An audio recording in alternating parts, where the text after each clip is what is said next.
અમદાવાદમાં જે વિમાન ક્રેશ થયું તેમાં 241 લોકો સવાર હતા. એર ઇન્ડિયાની આ ફ્લાઇટમાં 230 મુસાફરો અને 12 ક્રૂ સભ્યો હતા. ભારતીય મૂળના બ્રિટિશ મુસાફર વિશ્વાસકુમાર રમેશ પણ આ અકસ્માતમાં બચી ગયા. જ્યારે આ અકસ્માતમાં ગુજરાતના ભૂતપૂર્વ મુખ્યમંત્રી વિજયભાઈ રૂપાણીનું નિધન થયું. પણ શું તમે જાણો છો કે આ પહેલા પણ ઘણા બધા એવા રાજકારણીઓ છે તેઓ હવાઈ અકસ્માતમાં મૃત્યુ પામ્યા હોય. કેટલાક હેલિકોપ્ટર દુર્ઘટનામાં મૃત્યુ પામ્યા છે, જ્યારે કેટલાક એવા છે કે તેઓ વિમાન દુર્ઘટનામાં મૃત્યુ પામ્યા છે. એક નજર કરીએ ભારતીય રાજકારણમાં કે કયા રાજકારણીઓ એવા છે કે આવી રીતે મૃત્યુ પામ્યા છે.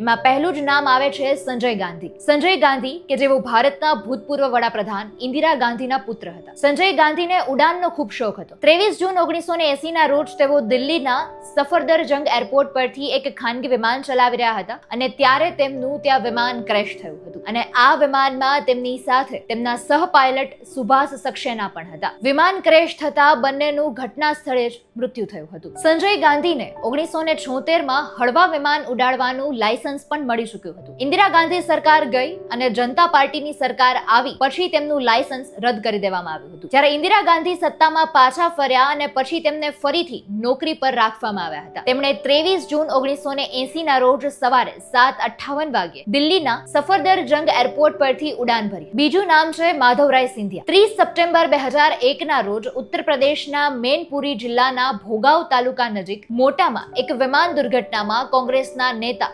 માધવરાય સિંધિયાનું અવસાન થયું હતું. માધવરાય સિંધિયા એક સભાને સંબોધવા માટે કાનપુર જઈ રહ્યા હતા અને તેમની સાથે વિમાનમાં અન્ય 6 લોકો પણ હાજર હતા. જિંદાલ ગ્રુપના 10 સીટર ચાર્ટર્ડ વિમાન સેસના C9 એ નવી દિલ્હીના ઇન્દિરા ગાંધી આંતરરાષ્ટ્રીય વિમાન મથકથી તેમણે ઉડાન ભરી હતી. આ વિમાન આગ્રાથી 85 કિલોમીટર દૂર ક્રેશ થયું હતું, જેમાં સવાર તમામના મોત થયા હતા. માધવરાય સિંધિયાને કોંગ્રેસના અગ્રણી નેતાઓમાં એક ગણવામાં આવતા હતા અને તેમણે એક યુવાન અને લોકપ્રિય નેતા તરીકે પણ માનવામાં આવતા હતા. રાજકીય વર્તુળોમાં એવું પણ માનવામાં આવતું હતું કે કોંગ્રેસમાં તેમનું ભવિષ્ય ખૂબ જ ઉજ્જવળ છે. વડાપ્રધાન અટલ બિહારી વાજપેયી અને રાષ્ટ્રપતિ KR નારાયણ દિલ્હીમાં સિંધિયાના પરિવારના ઘરે પણ ગયા હતા અને તેમને સાંત્વના પણ પાઠવી હતી. રાષ્ટ્રપતિ નારાયણ તેમનું વર્ણન કરતા એવું કહે છે, તેઓ ભારતના રાજકીય આકાશમાં સૌથી તેજસ્વી તારાઓમાંના એક હતા. શું ભાગ્ય આટલું ક્રૂર હોઈ શકે? વડાપ્રધાન વાજપેયીજીએ શ્રદ્ધાંજલિ આપતા આવું કહ્યું હતું. ત્યારે આ લિસ્ટમાં ત્રીજું નામ સામે આવે છે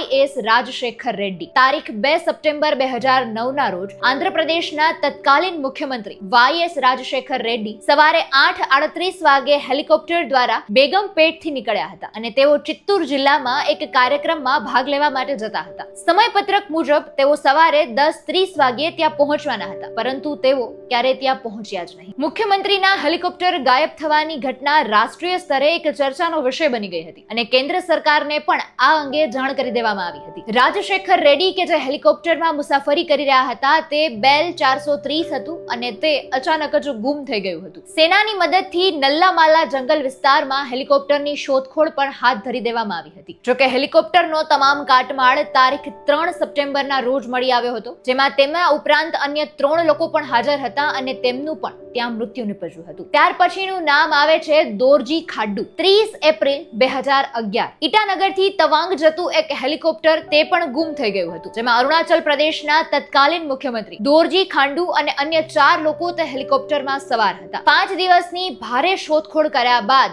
શોધ ટીમોને તેમના હેલિકોપ્ટરના અવશેષો મળી આવ્યા હતા. ખાંડુ 4 સીટર સિંગલ એન્જિન પવન હંસ હેલિકોપ્ટર AS-B350B3 માં તેઓ મુસાફરી કરી રહ્યા હતા. દોરજી ખાંડુને લઈ જઈ રહેલા હેલિકોપ્ટરનો કાટમાળ અરુણાચલ પ્રદેશના લુંગથાંગ વિસ્તારમાં સમુદ્ર સપાટીથી 4900 મીટરની ઊંચાઈ પરથી મળી આવ્યો હતો. જોકે પર્વતીય અને બરફથી ઢંકાયેલા આ પ્રદેશમાં 5 દિવસ સુધી ચાલેલી શોધમાં ભારત અને પાડોશી ભૂટાનમાં 3000 સુરક્ષા દળો સહિત 10,000 થી વધુ લોકો આ શોધખોળમાં સામેલ થયા હતા. ફાઇટર જેટ અને લશ્કર લશ્કરી હેલિકોપ્ટરની મદદથી આ શોધખોળ હાથ ધરવામાં આવી હતી અને આ વિસ્તારમાંથી તેમનો કાટમાળ મળી આવ્યો હતો. તવાંગથી ઉડાન ભર્યાના 20 મિનિટ પછી જ તેમનું હેલિકોપ્ટર ગુમ થઈ ગયું હતું. શોધ ટીમને 5મા દિવસે ક્રેશ થયેલા હેલિકોપ્ટરનો કાટમાળ અને તેમાં સવાર તમામ 5 લોકોના મૃતદેહ મળી આવ્યા હતા. ત્યાર પછીનું નામ આવે છે ઓપી જિંદાલ. 31 માર્ચ 2005ના રોજ પ્રખ્યાત સ્ટીલ ઉદ્યોગપતિ અને રાજકારણી ઓપી જિંદાલનું પણ વિમાન દુર્ઘટનામાં અવસાન થયું હતું અને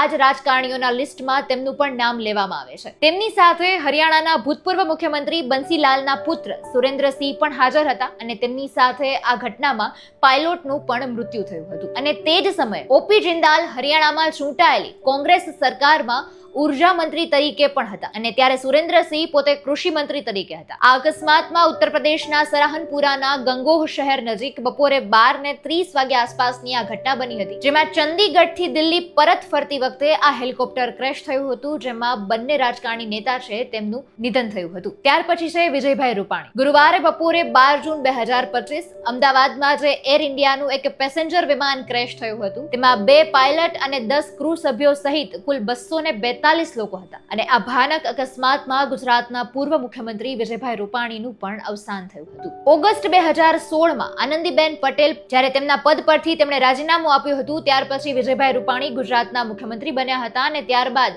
તેમણે 2011ના મધ્ય સુધી આ જવાબદારી સંભાળી હતી. વિજયભાઈ રૂપાણી આમ તો વિદ્યાર્થી કાળથી જ અખિલ ભારતીય વિદ્યાર્થી પરિષદ એટલે કે ABVP-માં પોતે સક્રિય સભ્ય હતા અને ત્યાંથી તેઓ મુખ્યમંત્રી બન્યા ત્યાં સુધીની તેમની રાજકીય સફર ખૂબ લાંબી અને સુસંગત રહી હતી. જોકે પણ આ ઘટના બની છે તેમાં તેમનું દુઃખદ અવસાન થયું હતું. ત્યારબાદ છે નામ GMC બાલયોગી. આંધ્રપ્રદેશના રાજકારણમાં GMC બાલયોગીનું નામ પણ ખૂબ જ આદરથી લેવામાં આવે છે. ખૂબ જ ટૂંકી કારકિર્દીમાં બાલયોગીએ રાજકારણ પર પોતાની અમિટ છાપ છોડી દીધી હતી. 1991માં ખૂબ જ નાની ઉંમરે તેઓ લોકસભામાં પોતે ચૂંટાઈ ચૂક્યા હતા. જોકે તેઓ આગામી લોકસભાની ચૂંટણી હારી ગયા હતા, પણ પેટા ચૂંટણી તેઓ જીતી ગયા હતા. આંધ્ર વિધાનસભામાં પ્રવેશ્યા અને મંત્રી પણ બન્યા અને આ સમય દરમિયાન કેન્દ્રમાં મોટી ઘટનાઓ બની રહી હતી. 1998ની લોકસભાની જે ચૂંટણી હતી તેમાં બાલયોગી વિજયી થયા અને તેઓ પોતે લોકસભાના અધ્યક્ષ તરીકે ચૂંટાઈને સામે આવ્યા. તેલુગુ દેશમ પાર્ટીના મહત્વપૂર્ણ નેતાઓ ખાસ કરીને એન ચંદ્રબાબુ નાયડુમાં તેમણે એક વિશ્વસનીય નેતા તરીકેની ખ્યાતિ પણ મેળવી. ત્યારબાદ બીજા જ વર્ષે ફરીથી ચૂંટણીઓ યોજાઈ, તેમાં પણ તેઓ જીત્યા અને ફરીથી લોકસભાના અધ્યક્ષ બન્યા હતા. બહુપક્ષીય સરકાર ચલાવનાર અટલ બિહારી વાજપેયીને સંસદમાં ઘણા પડકારોનો સામનો કરવો પડ્યો હતો. આમ તો બાલયોગી એ પોતાની તોફાની ચર્ચાઓ, તીવ્ર વિરોધ અને તમામ બેન્ચ પરના સભ્યોની ધાંધલ ધમાલ વચ્ચે પણ ગૃહનું સંચાલન કર્યું હતું અને તેમણે અનેક વિદેશી પ્રવાસો પણ કર્યા હતા. જોકે